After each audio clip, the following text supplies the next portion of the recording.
The Galactic Dominion had many achievements to its name: faster-than-light travel, matter replication, and the cure for mortality, available for a modest fee of 3 solar systems.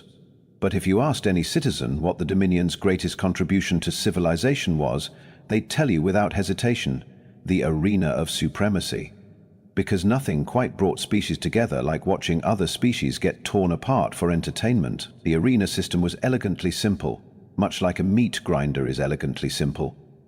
Conquered worlds could send their champions to fight for freedom.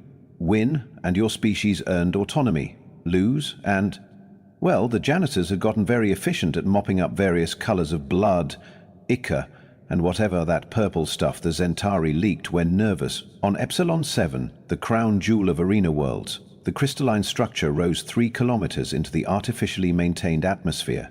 Its translucent walls pulsed with bioluminescent advertisements for everything from claw sharpeners to eternity insurance. Today, like every 7th cycle, millions of beings packed the hovering observation pods, their various sensory organs focused on the killing floor below. Commander Vorthak the Inevitable stood at the center, doing his pre-fight stretches. All 4 arms rotating, acid glands gurgling pleasantly, chitin plates clicking in a rhythm that had become his signature warm-up. 47 cycles undefeated. 893 champions reduced to their component molecules. His name alone had caused 3 species to voluntarily accept enslavement rather than face him. "Magnificent specimen," gurgled Ambassador Croth from his viewing tank, his gelatinous form rippling with appreciation. "The Gorvanians truly are the pinnacle of warrior evolution." His companion, a crystalline Thexari whose facets reflected skepticism in 17 different hues, chimed, "Evolution implies natural selection." The Gorvanians gene-spliced themselves into walking weapons. That's more like intelligent design with anger management issues. Below, the arena's quantum announcer materialized in a shower of probability particles. "Gentle beings of all digestive tract configurations," its voice boomed across dimensions, "welcome to the 4032nd trial of supremacy." The crowd's roar could have stripped paint from a battlecruiser. Several smaller beings in the cheaper seats actually did lose their external coating. Today's challenger represents a species so new to our galactic community, their star charts still have that fresh conquest smell. The announcer paused for the obligatory laughter. From a world that surrendered after only 3 days of orbital bombardment, a planet whose dominant species' greatest natural weapon is opposable thumbs. The laughter grew louder. Someone in Section J started taking bets on whether the challenger would last long enough to scream. Please extend whatever appendages you use for mockery to welcome the human called Nora Blackwood. The challenger's entrance was, to put it mildly, underwhelming. Where most species arrived in containment fields, neural shackles, or at least decorative chains, the human simply walked in. No guards, no restraints. Just a bipedal figure in standard arena garb that looked like it had gotten lost on the way to a yoga class. The laughter stopped. Not because anyone was impressed, quite the opposite. The silence was the confused kind. Like when someone tells a joke so bad your brain needs a moment to process the tragedy. Nora Blackwood stood 5 feet 8 inches in her bare feet, which by galactic standards made her practically microscopic. No claws, no fangs, no visible venom sacs. Her skin wasn't even properly armored. Just that soft, vulnerable epidermis that looked like it would bruise if you breathed on it too hard. Brown hair tied back in what the humans apparently called a ponytail, though no actual tail was involved, which seemed like false advertising. "Is that it?" asked a Regalian merchant, his 16 eyes blinking in sequence. "Did they send their young? Is this some kind of ritual sacrifice?" The betting boards lit up like supernovas. Odds on Nora's survival time started at 30 seconds and rapidly dropped to instantaneous vaporization. In the Imperial box, High Scholar Yizex adjusted his neural crown, all 6 brains working in concert to analyze the situation. Fascinating. According to our xenobiological reports, humans are essentially soft bags of water with delusions of adequacy. They can't even regenerate limbs. One would think natural selection would have mercy killed them eons ago. Perhaps, his colleague suggested. Earth is one of those worlds where evolution got drunk and started making things for a laugh.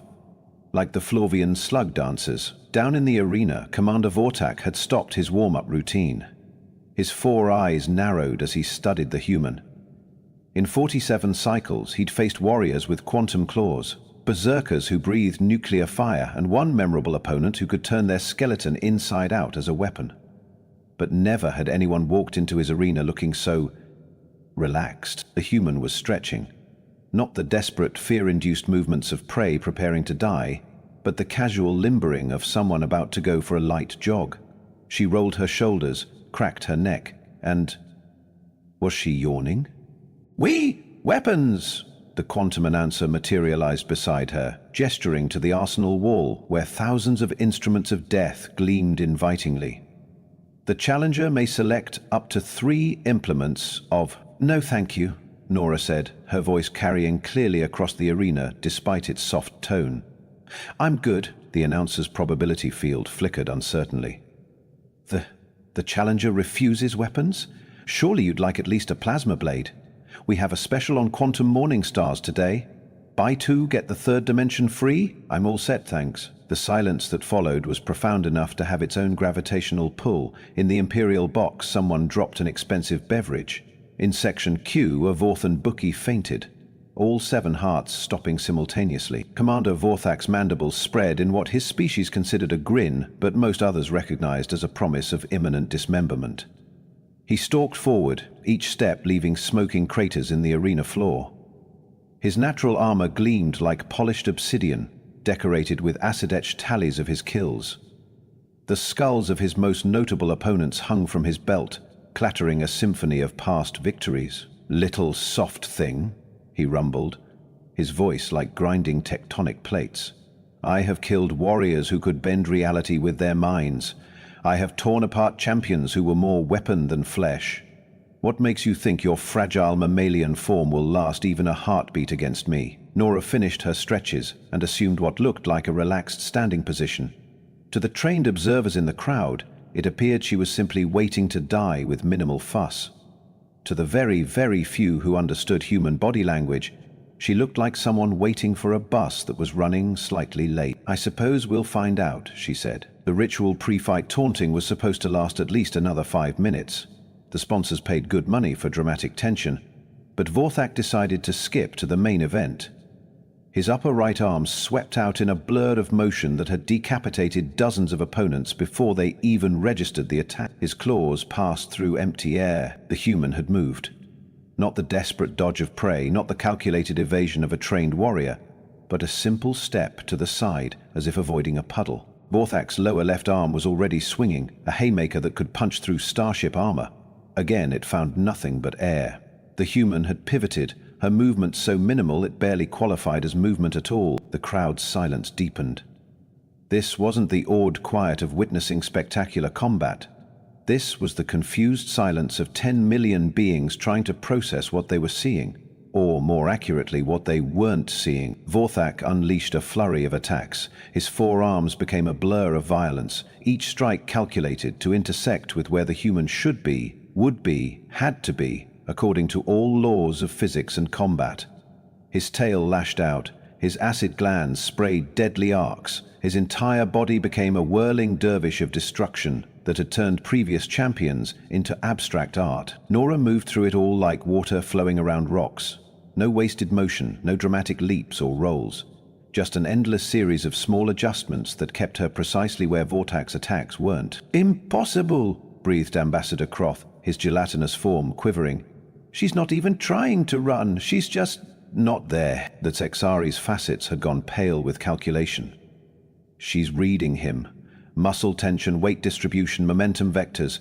She knows where each attack will be before he does. In the arena, Vorthak's attacks grew more frenzied. His legendary composure cracked like ice under thermal shock. No one made him look foolish. No one made the great Commander Vorthak the inevitable look like a hatchling chasing shadows. Then she struck. It wasn't a dramatic attack. No screaming charge, no elaborate technique with an ancient name.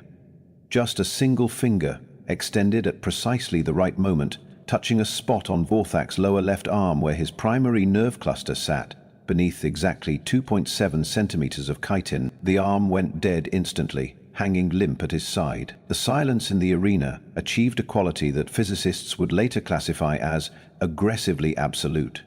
Even the ambient quantum fluctuations seemed to hold their breath.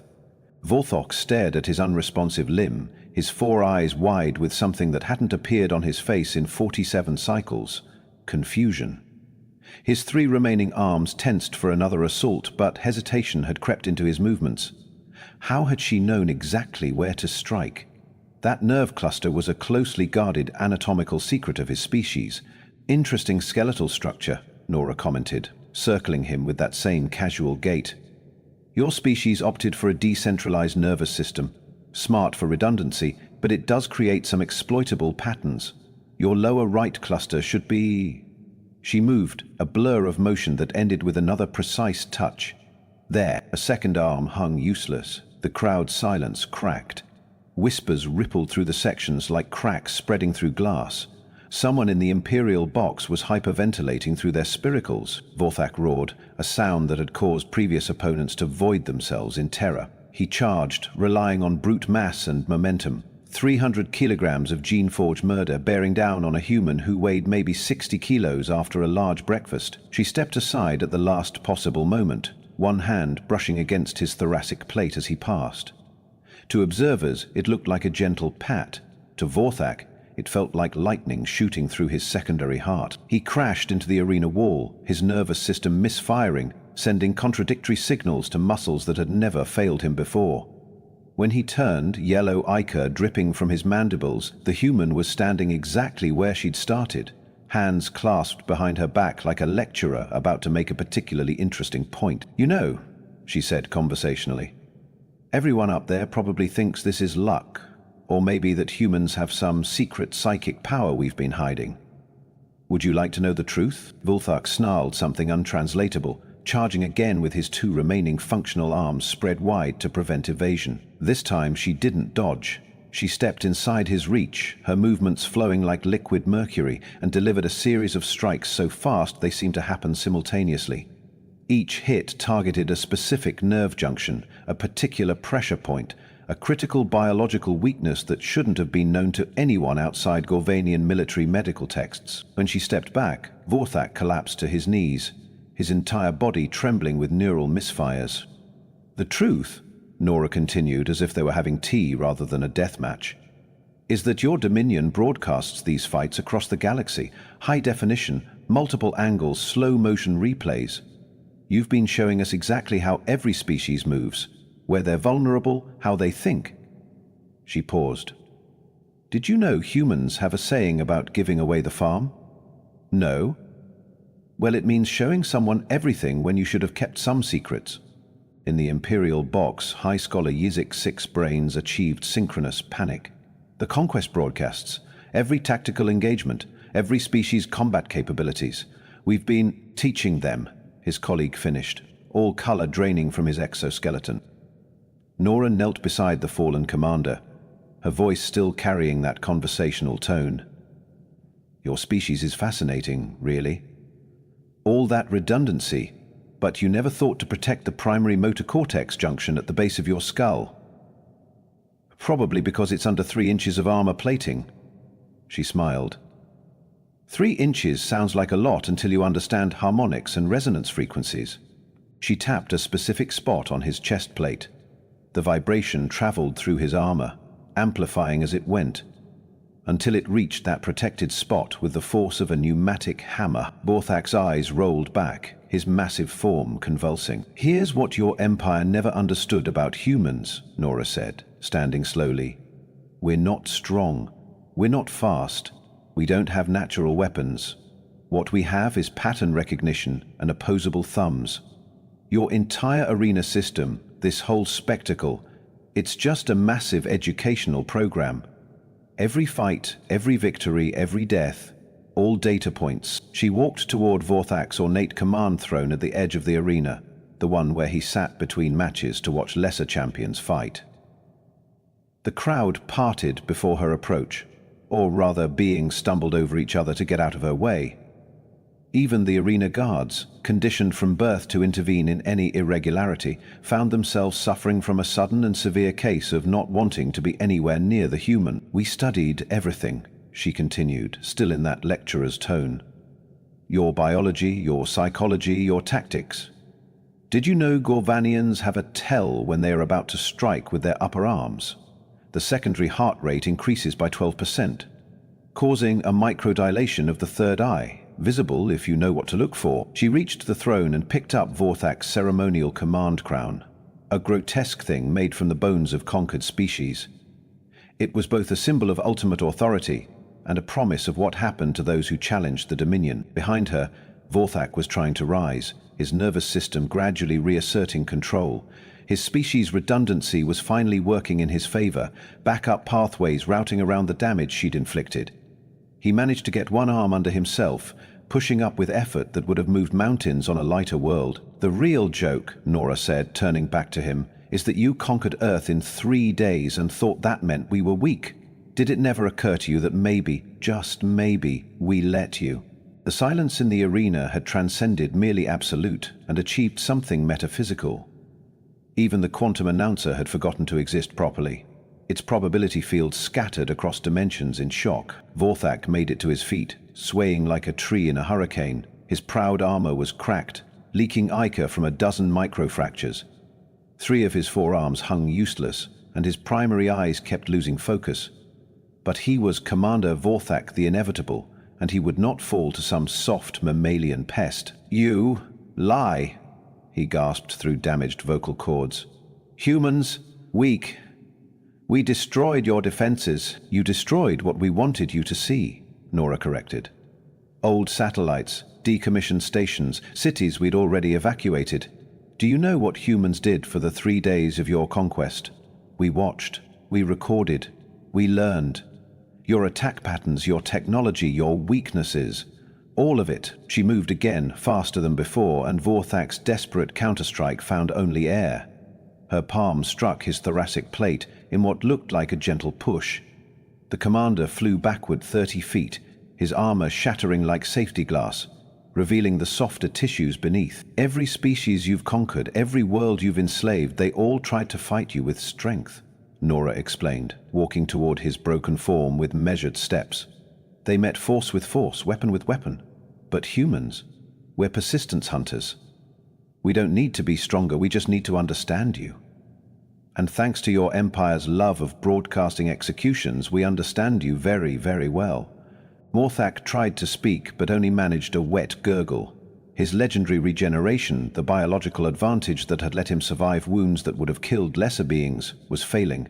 Not because Nora had damaged it, but because she'd precisely triggered his body's own defensive mechanisms to work against themselves. His immune system was attacking his regenerative cells. His redundant organs were sending conflicting signals. His entire biological system was tearing itself apart in confusion. "Please," he whispered, the word alien on his tongue. In 47 cycles he had never begged. "Mercy?" Nora tilted her head, considering. "Mercy? That's interesting. How many beings asked you for mercy? How many species begged for their children, their worlds, their cultures? What was it you always said?" She paused, then quoted in perfect Gorvanian, "The weak exist to feed the strong." She looked up at the silent crowd. Millions of beings from hundreds of species, all frozen in shared disbelief. "Here's something else about humans. We hold grudges. We remember every slight, every cruelty, every injustice. And we're very, very patient about payback." The killing blow wasn't dramatic. She simply reached down, found the exact point where Vorthak's primary brainstem connected to his spinal column, and applied precise pressure. The sound it made was small, insignificant. A tiny crack that somehow echoed through the entire arena like thunder. Commander Vorthak the Inevitable twitched once and went still. Nora stood slowly, surveying the arena. The silence stretched, a living thing that seemed to pulse with the heartbeats of 10 million terrified beings. She walked back to the command throne, picked up Vorthak's ornate ceremonial blade, the one he used for executions, and returned to his body. What followed was not butchery. It was surgery. Clean, efficient, methodical. When she was done, she lifted Vorthak's head by one of his ceremonial horns, the expression on his face frozen in final disbelief. Then she began to walk, not toward the challenger's exit, the small, shameful door where the bodies were usually dragged out. She walked toward the champion's gate, the grand entrance reserved for victors, the one that led directly through the most populated sections of the arena. The crowd parted like water before a ship's prow. Beings that had cheered for bloodshed, that had laughed at the prospect of human weakness, now pressed themselves against walls and each other in desperate attempts to be anywhere else. A Rigelian merchant fainted, his 16 eyes rolling back in perfect synchronization. A Thexari philosopher's crystalline form cracked from pure stress. Nora walked through it all with the same casual gait she'd entered with, Vorthak's head dripping a trail of yellow ichor behind her. She didn't run. She didn't hurry. She walked like someone taking a pleasant stroll through a park, occasionally shifting the head to her other hand when her arm got tired. The quantum announcer finally remembered how to exist. The winner by way of. It gave up on professional terminology. The human wins. Dear Void, the human actually wins. By the time Nora reached the grand exit, emergency sessions were being called across 17 sectors. The Galactic Dominion Council convened for the first time in 3 centuries, senators appearing as holograms from their panic rooms. Military commanders were screaming for threat assessments. Economists were calculating the impact of a human uprising on slave labor markets. "I'm human," Grand Admiral Kexeter was shrieking through the emergency comm channels. "One soft, weak human just dismantled our greatest warrior like she was teaching an anatomy class. What happens when they all fight?" The answer came within hours. On Proxima Station, a human janitor named Bob Chen walked into the arena during the mid-cycle championships. The Vraxian destroyer, famous for liquefying opponents with sonic screams, was dead in 4 minutes. Bob left carrying not just the destroyer's head, but also a mop he'd brought to clean up the mess. "Wouldn't want to leave the place untidy," he'd said. On the prison world of Gamma 9, a human teacher named Jennifer Okafor challenged the Warden to single combat. The Warden, a Zilethai warrior caste with natural plasma generation, agreed out of amused contempt. Spectators said she defeated him using something called physics and leverage, terms that would soon become synonymous with terror in security briefings. The pattern repeated across the galaxy. Humans who had been slaves, servants, curiosities. They all seemed to know exactly how to dismantle their oppressors.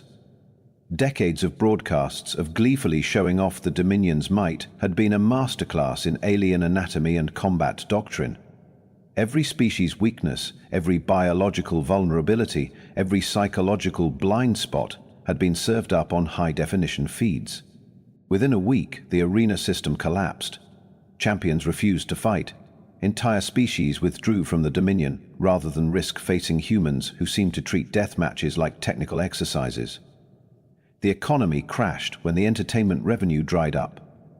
Slave revolts erupted as other species realized that if humans could do it, maybe they could too. 3 months later, the Galactic Dominion existed only in history books and war crime tribunals. Nora Blackwood sat in her apartment on Earth, sipping coffee from a mug that read, "World's okayest xenobiologist." The head of Commander Vorthak the Inevitable sat on her desk, serving as a paperweight for her dissertation on Exploitable Biological Weaknesses in Spacefaring Species, a comprehensive guide. The doorbell chimed. When she opened it, she found a delegation of very nervous alien diplomats holding what appeared to be several treaties, gift baskets, and what might have been either an apology fruit basket or a small shrine. "Ms. Blackwood," the lead diplomat, a quivering Altarian, managed, "we're here to discuss humanity's terms for joining the Galactic Commonwealth. As equals, full equals, extremely equal equals." Nora smiled, the same pleasant expression she'd worn while dismantling their greatest warrior. "Come in. Would you like some coffee? I promise it's not poisoned." She paused. "Probably." The delegation entered, carefully stepping around the Gorvanian head that had rolled off the desk. As they settled nervously into chairs designed for human proportions, One of them worked up the courage to ask the question that had haunted the galaxy since that day in the arena. "How?" the Zenkuri ambassador whispered. "How did your species become so terrifying?" Nora poured coffee, considering her answer. "We're not terrifying, we're just very good at paying attention. Your empire showed us everything we needed to know. Every strength, every weakness, every blind spot." She handed out cups, noting how badly their various appendages shook. "Did you know that most species telegraph their attacks?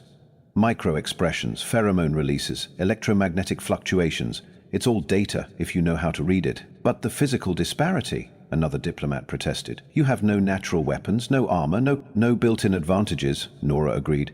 "So we had to get creative. Humans have been killing things bigger and stronger than us since we climbed down from the trees. We just applied those same principles to aliens." She sipped her coffee. "Plus, you have to understand, Earth is basically Australia if Australia was an entire planet. Everything there tries to kill you.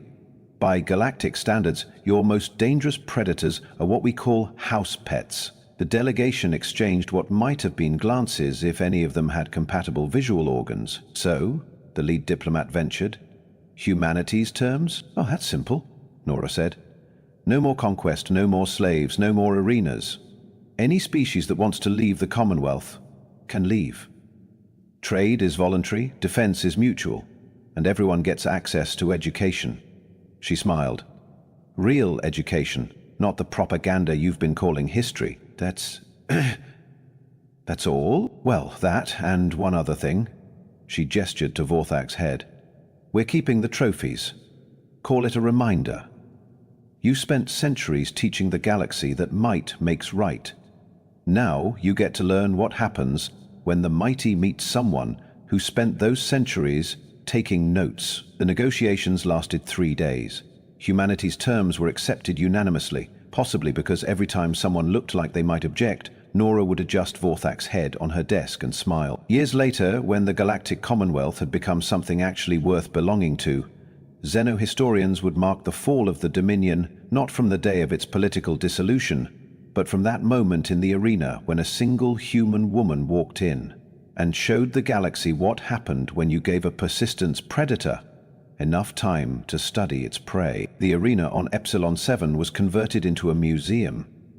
Tour guides would point to the spot where Vorthak fell, explaining to wide-eyed younglings how the mighty Dominion had essentially funded its own destruction through pay-per-view. The supreme irony wasn't lost on anyone.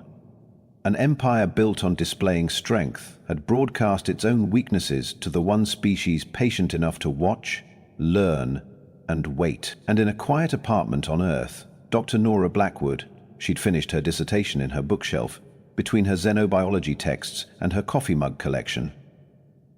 Sometimes visitors would ask if it bothered her, keeping such a grisly trophy. "Not really," she'd say, using it to hold down papers on windy days.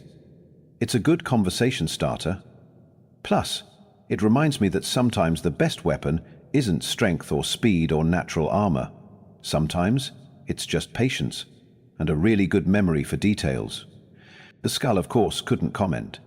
But if it could have, it might have warned the next generation of would-be conquerors about the dangers of underestimating a species that turned "hold my beer and watch this" into a survival strategy. After all, humans had learned everything they needed to know about the galaxy from watching aliens show off. The galaxy had learned everything it needed to know about humans the day one of them walked out of an arena carrying a head. Both lessons were written in blood, but only one was written in a language everyone could understand. The universe, it turned out, was full of predators. Humanity had just been the only one taking notes.